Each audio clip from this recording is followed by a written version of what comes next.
The air on Mount Sinai was thin and crackling with otherworldly energy. For 40 days and nights Moses had been alone with God, receiving the 10 Commandments, etched by the divine hand. As he descended, the tablets in his arms were more than stone. They were a covenant, a blueprint for a new life. The world below felt distant, but hope filled Moses as he imagined the Israelites embracing these laws. Suddenly, the silence faded. A strange, chaotic noise rose from the valley, not worship, but wild revelry. Joshua, waiting partway down, said, "There is a sound of war in the camp," but Moses knew this was not battle, but something far worse. The weight of the tablets grew heavier with each step, the words upon them a stark reminder of loyalty to God alone. The hope from the summit was now challenged by dread as the noise below became a wild roar. Moses quickened his pace, mind racing, struggling to reconcile the sacred silence above with the profane chaos below. The divine gift in his hands felt fragile, threatened by the faithlessness he was about to confront. The closer he came, the more the noise revealed the depth of the people's rebellion. The mountain's clarity was gone, replaced by the confusion of a people lost. Moses braced himself for what he would find at the foot of the holy mountain. Mount Sinai still blazed with the fire of God, a terrifying, glorious sight. This fire was meant to inspire awe and obedience, but below, another fire burned, a man-made blaze for a profane celebration. The Israelites, impatient and fearful, had forged a golden calf from their jewelry, dancing around it in wild abandon. The contrast was stark. Above, divine glory. Below, idolatrous chaos. The people who once trembled at God's voice now reveled in self-indulgence, ignoring the mountain's holy fire. As Moses and Joshua approached, the golden calf gleamed and the people shouted, "These are your gods, O Israel!" The divine fire seemed to judge the fleeting, rebellious fire below. Moses' heart broke at the sight, a nation forgetting its deliverer for a glittering idol. Moses stood at the camp's edge, trembling with righteous anger. The golden calf and wild dancing were not just a party, they were a betrayal. The tablets, once symbols of hope, now felt like accusations. With a cry of anguish, Moses hurled the tablets to the ground, shattering them. The covenant was broken before it was even given. The sound of breaking stones silenced the revelry. Fear replaced joy. The people saw Moses, his face blazing with fury, and froze. The broken law at his feet testified to their faithlessness. Suddenly, the earth trembled, a chasm opened, swallowing the chief rebels. Judgment was swift and terrifying, a sign that God was present and powerful. The breaking of the tablets was only the beginning. The consequences of their choice had just begun to unfold. The silence that followed was heavy with dread. The people realized the gravity of their sin. The shattered stones marked the end of their fleeting celebration. How could a people who saw miracles bow to a metal calf? Fear and impatience. Moses was gone, and the God he spoke of seemed distant. The Israelites wanted a God they could see, so they turned to Aaron. "Make us gods to go before us." Their request echoed Egypt, where idols were everywhere. They weren't seeking a new God, but a familiar image, something they could control. Aaron, yielding to pressure, collected their gold and shaped the golden calf. Out of fear and faithlessness, the idol was born. The people rejoiced, shouting, "These are your gods, O Israel!" A golden lie they desperately wanted to believe. They built an altar, offered sacrifices, and celebrated, a carefully constructed alternative to true worship. The calf was a symbol of their desire for control and their inability to wait and trust. They traded the glory of the Creator for a lifeless image. The golden lie was easier than the holy truth. Their faith faltered and they chose comfort over covenant.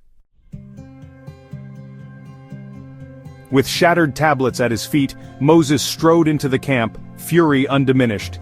He seized the golden calf, burned it, ground it to powder, and scattered it on the water, forcing the people to drink their sin. The idol was powerless, reduced to dust, and consumed in shame. Moses stood at the camp's gate and called, "Who is on the Lord's side? Come to me!" The Levites stepped forward, separating themselves from the crowd. Moses commanded them to purge the camp of the rebellion's leaders. The Levites obeyed, and about 3,000 fell that day, a brutal but decisive act. The cost of idolatry was made clear. Sin demands a price. The camp was left in stunned silence, the weight of judgment heavy in the air. The golden calf was gone, but the stain of rebellion remained. Moses' call divided the nation, allegiance to God or to the crowd. The people faced the consequences of their choice. The lesson was harsh, but unforgettable. The path back to God would not be easy. The day of reckoning had come, and the nation would never be the same. The price of turning from God was written in blood and dust. The next day the camp mourned. The sounds of celebration were replaced by weeping. Moses, burdened by sorrow, addressed the people. "You have sinned a great sin. I will go up to the Lord. Perhaps I can make atonement for you." Alone he ascended the mountain again, not for new laws but to plead for mercy. Moses confessed the people's sin without excuse. They have made a god of gold. He acknowledged their guilt fully, standing in the gap as their intercessor. Then, in a selfless act, Moses pleaded, "If you will not forgive them, blot me out of your book." He was willing to sacrifice his own place for the sake of his people. This was the heart of a true leader, willing to bear the punishment for others. Moses was not just a lawgiver but an advocate. He offered his own soul in exchange for theirs. The weight of leadership pressed heavily on him. The future of the nation hung in the balance. Moses' prayer was bold, desperate, and full of love. He stood alone before God, seeking mercy for a rebellious people. The fate of Israel depended on his intercession. God heard Moses' plea but refused his offer of self-sacrifice. "Whoever has sinned against me I will blot out," God declared. Justice would stand. Yet God showed mercy. He would send his angel before Israel, but his own presence would not go with them. The people mourned, stripping off their ornaments in repentance. Moses was not satisfied with an angel. He longed for God's true presence. He set up the tent of meeting outside the camp, where God would speak with him.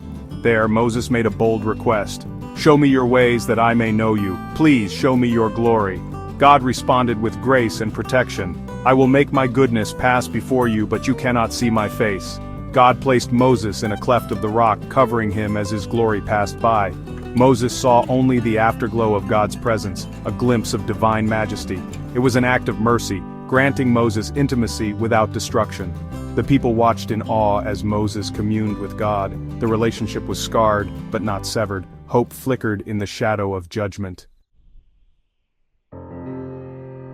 At God's command, Moses chiseled 2 new tablets and ascended Sinai again.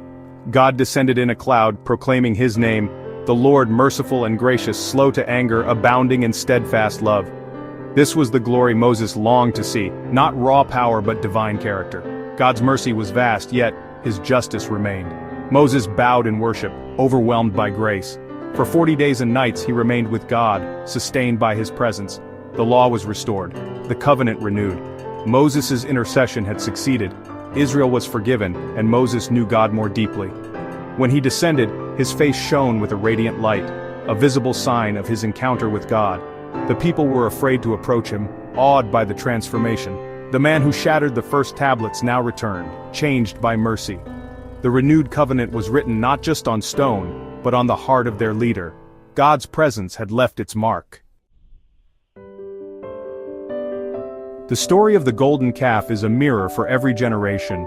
We all face the choice: worship the Creator or the things we create. Idols today may not be golden statues, but anything we put before God. Moses' question still echoes: who is on the Lord's side? There is no neutral ground. To not choose is to choose. The cost of idolatry is emptiness and regret, but the path of repentance remains open. God is merciful, slow to anger, abounding in love. Those who turn back are not just forgiven, they are transformed. The choice is clear: chase fleeting idols, or seek the radiant face of the living God. The question remains, waiting for our answer: who is on the Lord's side?